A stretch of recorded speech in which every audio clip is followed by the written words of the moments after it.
Assalamualaikum warahmatullahi wabarakatuh. Perkenalkan, nama saya Indra Yowas Ananda, mahasiswa Universitas Terbuka dari UPBJJ Samarinda. Pada video ini saya akan melakukan praktikum dari mata kuliah pemrograman berbasis desktop, yaitu praktik pemrograman berbasis objek dari studi khusus manajemen restoran. Jadi pada tugas ini kita diperintahkan untuk mengimplementasikan konsep abstraksi atau inheritance, konsep encapsulation, polymorph, exception, input-output, dan operasi file. Jadi pada tugas ini kita disuruh membuat 3 kelas turunan dari menu item, yaitu ada menu makanan, minuman, dan diskon. Kemudian kelas menunya akan memiliki atribut ArrayList. Kemudian di bawahnya nanti akan ada dibuat menu pesanan juga. Kemudian di setiap kelasnya akan kita implementasikan konsep inheritance, encapsulation, exception, input serta input output dan operasi filenya. Jadi nanti programnya akan ada menu untuk menambahkan menu baru, ada menu untuk menampilkan menu restoran, menerima pesanan, kemudian akan otomatis menghitung total biaya beserta diskon yang akan dicetak ke dalam struk. Kemudian terakhir ada menu keluar dari program. Oke, langsung saja. Oke, di sini sudah saya import apa yang dibutuhkan, yaitu ada Java, ada ArrayList, ada mismatch exception seperti perintah soal.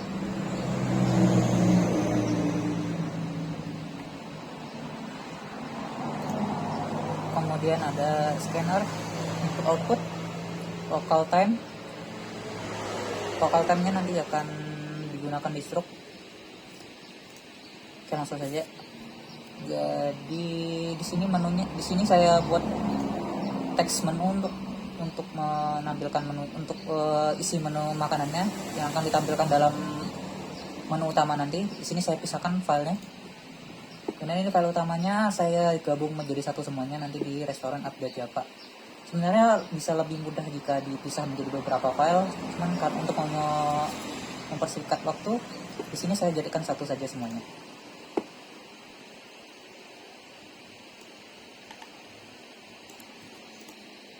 Oke, yang pertama adalah kelas menu item sesuai dengan soal.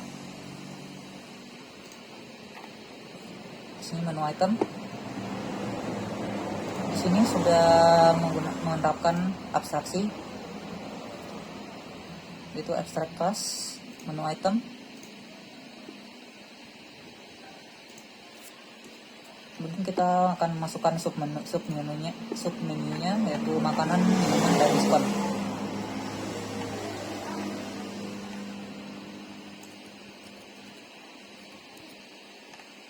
Ini untuk makanan.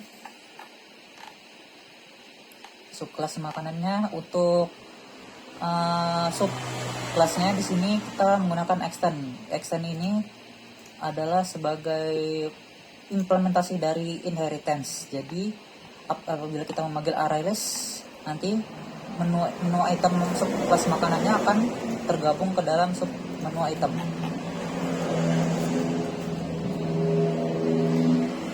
Selanjutnya kita masukkan minuman.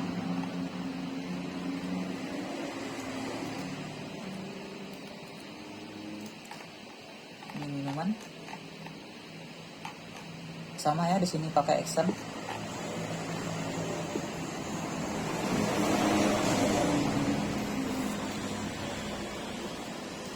Untuk logikanya sama seperti yang saya gunakan di video sebelumnya.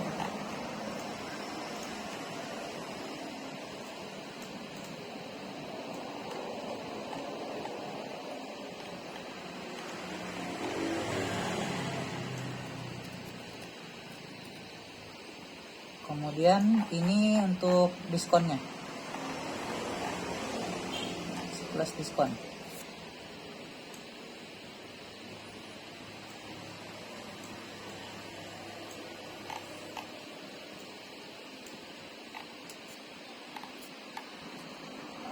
Di sini untuk diskonnya kita menggunakan inheritance dan polymorph. Jadi polymorph ini nanti kita pakai parameternya ini.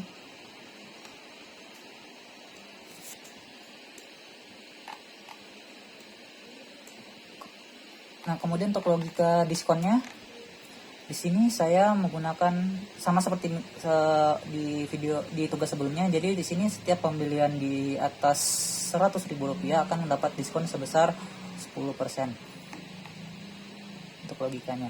Kemudian untuk pembelian minuman yang lebih dari 2 akan mendapat gratis 1 minuman. Jadi ini untuk logika diskonnya.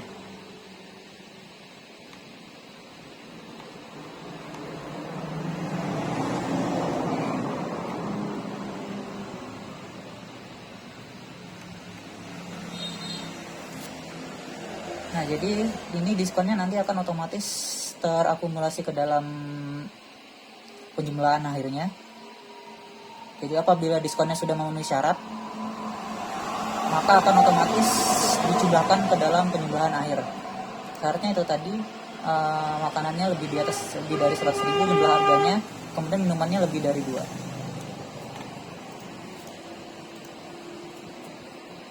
Selanjutnya kita ke kelas menu.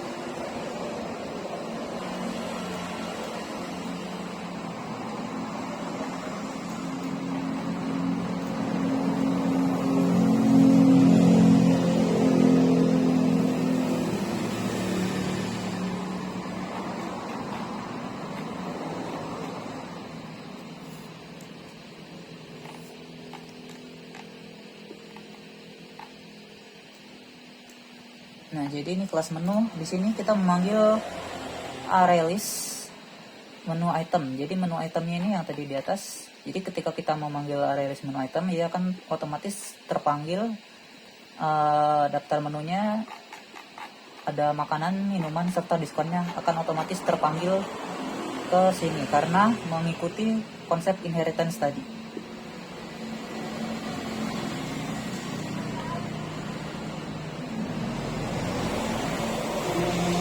Dan di sini diskonnya juga akan teraplikasi secara otomatis.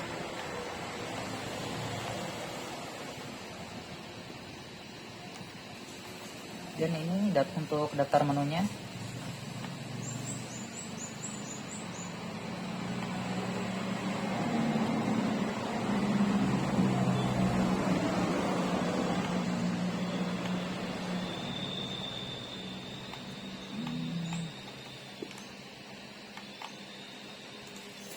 Oke, kita tutup menunya. Sekarang kita akan lanjut ke pesanan.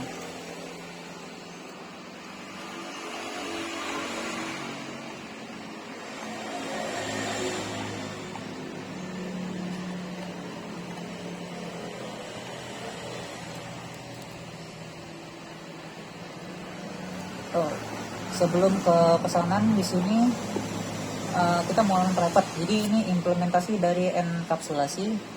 Jadi private ini artinya data yang ada di dalam kelas ini tidak bisa diubah dari luar, tidak bisa diubah secara sembarangan. Jadi untuk mengubahnya kita harus memakai getter terlebih dahulu. Getter itu nanti akan diimplementasikan di menu lain.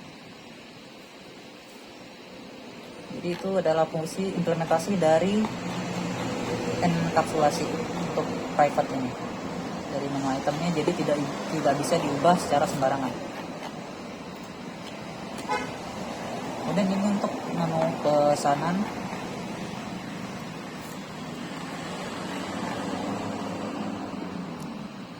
Untuk pesanannya formatnya adalah nama pelanggan, nomor meja, dan waktu pesan. Waktu pesannya akan diterapkan secara otomatis sesuai dengan waktu lokalnya, waktu lokal ketika pesanan dibuat. Dan di sini saya menambahkan ada nama pelanggan dan nomor meja. Ini untuk memudahkan penjaga atau kasirnya ketika terdapat banyak pelanggan yang memesan dalam satu waktu. Jadi pesanan tidak akan tertukar.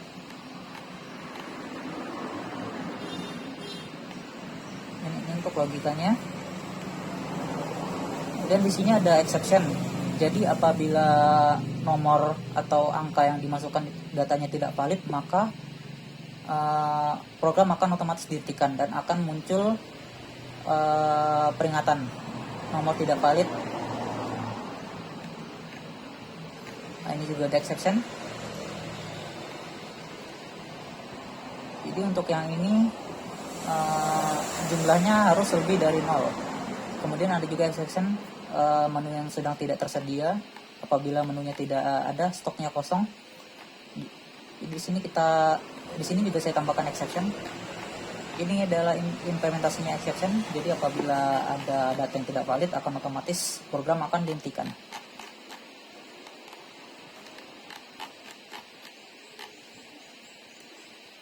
Nah, ini untuk menu nampilkan promo.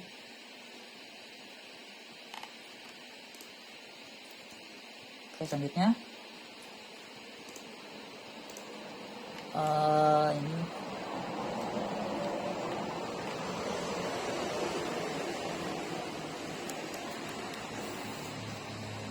jadi ini adalah menu program utamanya.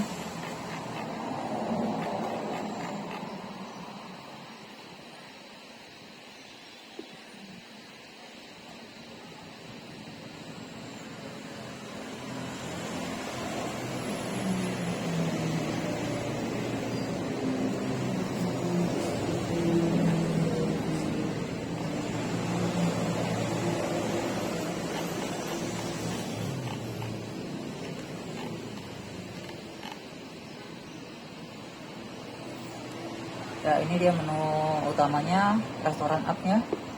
Jadi di sini akan menampilkan menu utamanya dari sistem manajemen restoran. Di sini ada menu utamanya. Tadi yang kita tambahkan ada 4 menu utama, yaitu ada untuk menambahkan item ke restoran, menampilkan menu restoran, menampilkan daftar menu restoran, untuk membuat pelanggan. Ini untuk simpan ke file, maksudnya ke struknya ini. Jadi nanti setiap pesanan akan otomatis masuk dicetak ke dalam struk ini.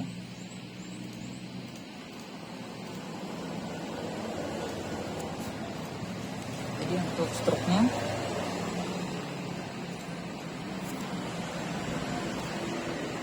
ini struknya akan dicetak otomatis.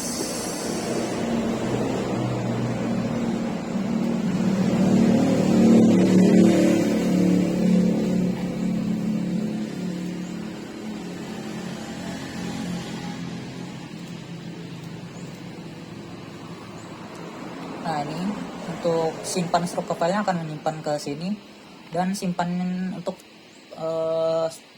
format struknya ini akan menggunakan by date dan by name. Jadi data struknya tidak akan saling timpang tindih di sini. Jadi datanya akan di list berdasarkan tanggal pesanannya. Jadi itu juga tadi format local time-nya akan ditampilkan di struknya. Di sini dia format waktunya, waktu pesanannya akan otomatis tersimpan di struknya. Jadi tidak akan saling tumpang tindih file yang disimpan dalam struknya. Jadi di sini menu navigasi utamanya ada 5 menu navigasi utama. Pesanan baru, dan ini untuk pemesanannya. Jadi nanti apabila pelanggan sedang memesan dan ingin menambah atau mengubah pesanan, akan ada pilihan tambah item lagi atau hapus salah satu item. Jadi ini untuk loopingnya, gunakan while-nya.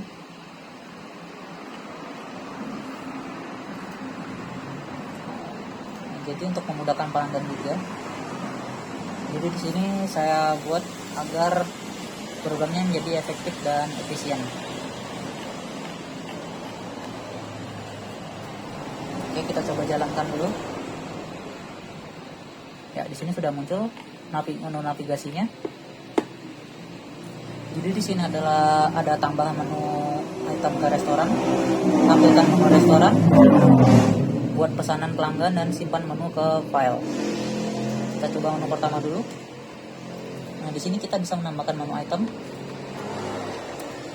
Misalkan menambahkan makanan, Kita tulis nama makanannya.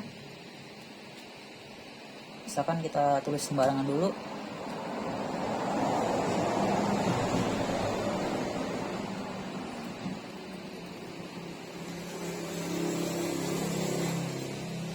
Oh, ini salah ya. Ini kita masukin sembarang aja ya.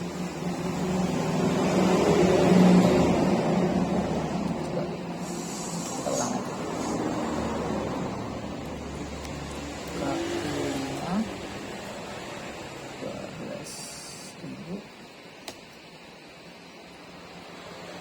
kanan. Oke, jadi ini untuk implementasi input data outputnya tadi. Inputnya di sini apabila tersedia maka akan muncul notifikasi menu berhasil ditambahkan.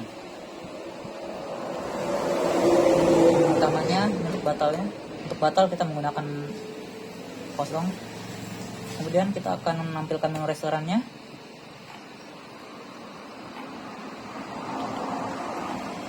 Ini menu yang sudah tersedia di sini.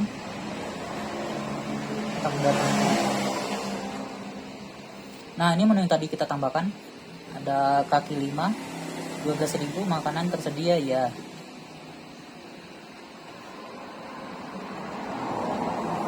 Oke, berhasil ditambahkan, berhasil diimplementasi. Kemudian kita coba untuk membuat pesanan. Nama pelanggannya kita isi sembarang aja. Nomor mejanya 10. Kita akan coba pesan nomor 2 sebanyak 5.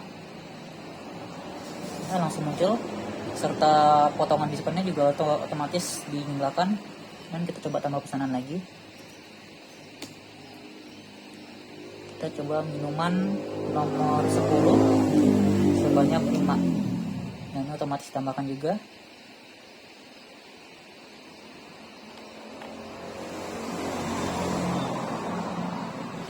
Oke, kita kalau selesai kita coba cetak struknya.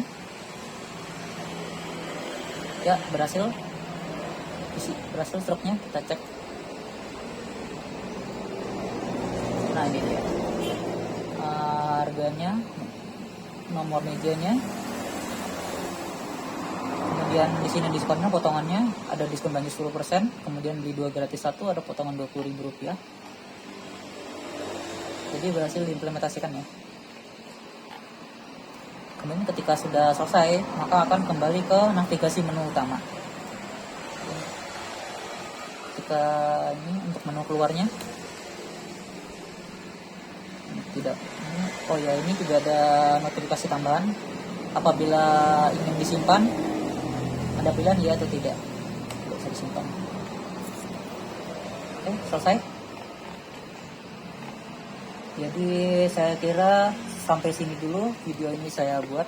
Terima kasih saya ucapkan kepada dosen pembimbing yang telah melakukan bimbingan sampai tugas terakhir ini. Saya ucapkan terima kasih sebesar-besarnya dan saya mohon maaf yang sebesar-besarnya apabila tugas saya ini terdapat kekurangan. Sekali lagi saya ucapkan terima kasih. Wassalamualaikum warahmatullahi wabarakatuh.